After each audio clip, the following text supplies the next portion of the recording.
General Bipin Rawat को आज देश ने जिस तरह की विदाई दी है, अभूतपूर्व है। ऐसी विदाई दुनिया के इतिहास में कभी कभी ही किसी को मिलती हो। अभूतपूर्व और भावुक कर देने वाले तमाम लम्हों को पीछे छोड़कर जनरल अपने अंतिम सफर पर चले गए। लेकिन जनरल रावत के जाने के बाद भी उनके पीछे रह गई उनके पराक्रम और शौर्य की तमाम गाथाएं। क्या है जनरल की वो अनसुनी कहानियां जिन्हें आज पूरा देश सुनना चाहता है? देखिए ये खास रिपोर्ट।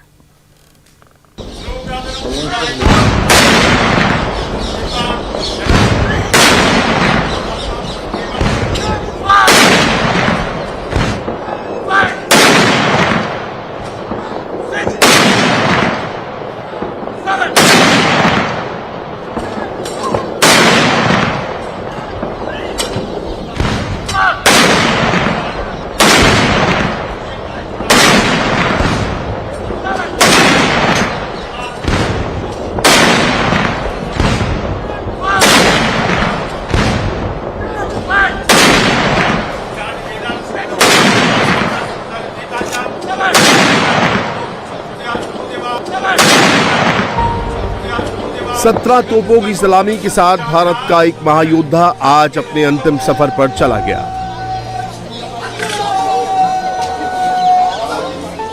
शौर्य का एक शिखर आज आग की लपटों के साथ आंखों के सामने ओझल हो गया।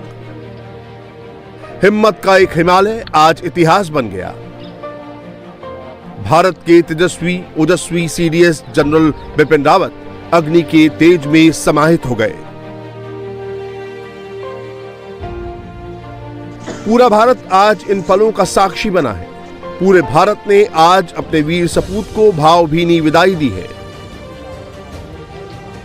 40 साल से जिस वीर ने देश की सेवा में अपना पल पल बिता दिया, आज उस महावीर के अंतिम सफर ने हर भारतवासी की आंखों को नम कर दिया।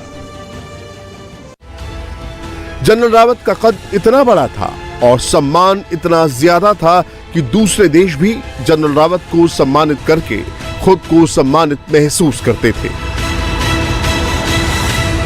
Attention to orders.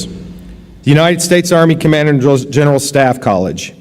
Be it known that General Bipin Rawat, Chief of the Army Staff of the Indian Army, in recognition of outstanding military achievement in service to his country's armed forces, has been inducted into the United States Army Command and General Staff College International Hall of Fame.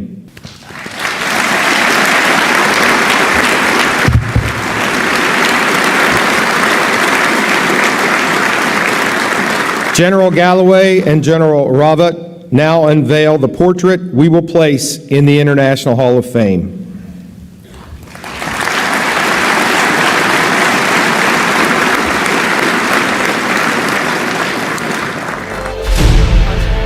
इसीलिए आज आंखें नम हैं। General Rawat को यह अभूतपूर्व सम्मान और ऐतिहासिक श्रद्धांजलि इसलिए दी जा रही है क्योंकि चीन से लगने वाली बर्फीली चोटियों से लेकर पाकिस्तान की सीमा से लगने वाले रेगिस्तान की धरती तक जनरल रावत ने अपने पराक्रम का लोहा मनवाया था। जनरल रावत की बहादुरी वाले किस्सों का सफर शुरू होता है भारत चीन सीमा से।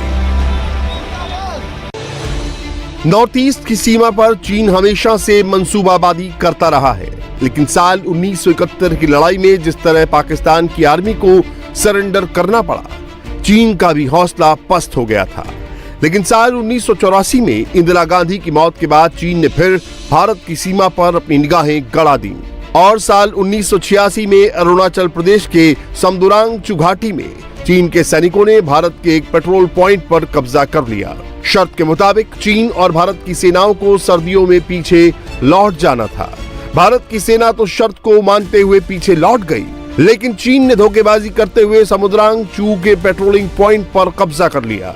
बातचीत शुरू करने के बाद भी जब चीन पीछे हटने को तैयार नहीं हुआ, पीएलए के साथ जो स्टैंड हुआ उसमें भारतीय सेना की तरफ से चीन का मुकाबला करने के लिए गोरखा राइफल्स के बिपिन रावत को भी जिम्मा सौंपा गया। भारत ने भी एग्रेसिव रवैया अपनाते हुए ऑपरेशन चेकबोर्ड शुरू किया। ये एक हाई एल्टीट्यूड वॉर एक्सरसाइज थी जिसमें बिपिन रावत का भी अमूल्य योगदान रहा। जनरल बिपिन रावत और उनके साथियों के अदम्य साहस की वजह से चीन को आखिरकार पीछे हटना पड़ा और समझौते की टेबल पर आना पड़ा। हाई एल्टीट्यूड वॉर में जनरल बिपिन रावत की कामयाबी का सफर यहीं से आगे बढ़ा। साल 1993 में उत्तरी कश्मीर के उरी सेक्टर में जब बिपिन रावत मेजर के पद पर तैनात थे, अचानक एलओसी पार से पाकिस्तानी सैनिकों ने गोलीबारी शुरू कर दी थी। उस वक्त मेजर रहे बिपिन रावत तब एलओसी की फ्रंट लाइन पर अपने दस्ते के साथ गश्त कर रहे थे। अचानक हो रही फायरिंग के बीच अपने जवानों को सुरक्षित निकालने के प्रयास में बिपिन रावत गंभीर रूप से जख्मी हो गए थे। मेजर बिपिन रावत की एड़ी और हाथ में दुश्मन की गोलियों ने जख्म किया था। लहूलुहान मेजर बिपिन रावत को पहले उरी के सैन्य अस्पताल में लाया गया और फिर सेना के 92 बेस अस्पताल में शिफ्ट किया गया। जब मेजर बिपिन रावत ठीक हुए तो उन्होंने अपनी सेहत के बारे में नहीं पूछा, बल्कि यह पूछा कि क्या मैं अब मोर्चे पर जाने के लिए फिट हो गया हूं। ऐसे थे जनरल बिपिन रावत, जिनके लिए मां और मातृभूमि की सेवा स्वर्ग से भी बढ़कर थी, जिनके लिए युद्ध का मोर्चा ही स्वर्ग के समान था। देशभक्ति कोई छोटी चीज नहीं है। जो कार्रवाई आप कर रहे हैं और जो कार्रवाई हम कर रहे हैं,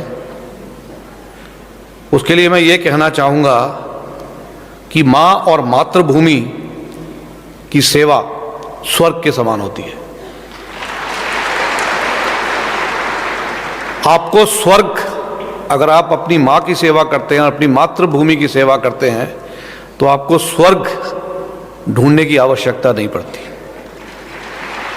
आप स्वर्ग में मौजूद हैं, आपके चारों तरफ स्वर्ग है अगर आप इस तरह की कार्रवाई करते हैं। हमारे भारतीय सेना के जवान भी इसी प्रक्रिया को अपने ध्यान में रखते हुए मातृभूमि की सेवा करते हैं।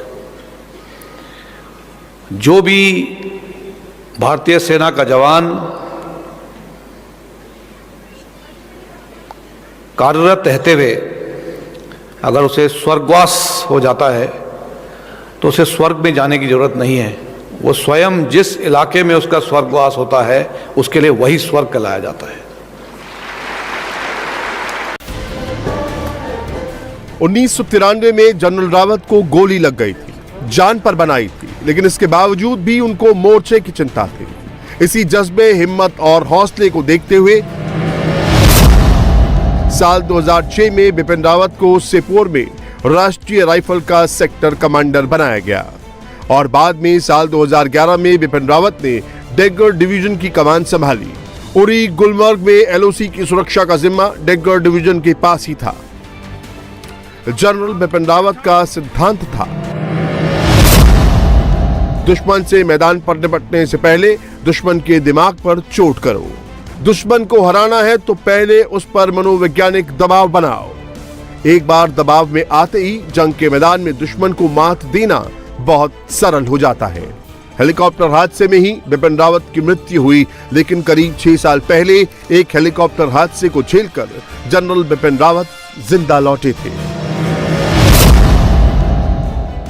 3 फरवरी 2015 को नागालैंड के दीमापुर में एक हेलीकॉप्टर हादसा हुआ। तब बिपिन रावत लेफ्टिनेंट जनरल के पद पर तैनात थे। बिपिन रावत नागालैंड के दीमापुर स्थित 3rd कोर के हेडक्वार्टर के प्रमुख थे। जनरल रावत दीमापुर से चीता हेलीकॉप्टर में सवार होकर निकले थे, लेकिन कुछ ऊंचाई पर ही हेलीकॉप्टर का नियंत्रण खो गया था, क्योंकि अचानक हेलीकॉप्टर का इंजन फेल हो गया था। हेलीकॉप्टर क्रैश हो गया, लेकिन बिपिन रावत सुरक्षित बच गए। साल 2020 में पेंगोंग झील के इलाके में हुए स्टैंड ऑफ में भी जनरल रावत के फैसले बहुत कड़े थे। दरअसल 29-30 अगस्त को भारतीय सैनिकों ने कैलाश रेंज पर कब्जा कर लिया था। इस कब्जे के बाद चीन के इलाके बहुत बड़ी दूरी तक इंडियन आर्मी के निशाने पर आ गए थे। जनरल बिपिन रावत के इन फैसलों के बाद चीन टेबल पर भारत के दबाव में आया था। भारतीय सेना सदा प्रशिक्षित और तैयारी की हालत में रहती है। वो इसलिए कि भारतवर्ष में हमारी सीमाओं पर और हमारे अंदरूनी जो इलाके हैं उनमें शांति प्रक्रिया कायम रहे। इसी कारण हम लोग तैयारी और प्रशिक्षित रहते हैं। इंडिया टीवी हर वक्त हर जगह डाउनलोड करने के लिए सर्च करें India TV news Google play store या ऐप स्टोर पर।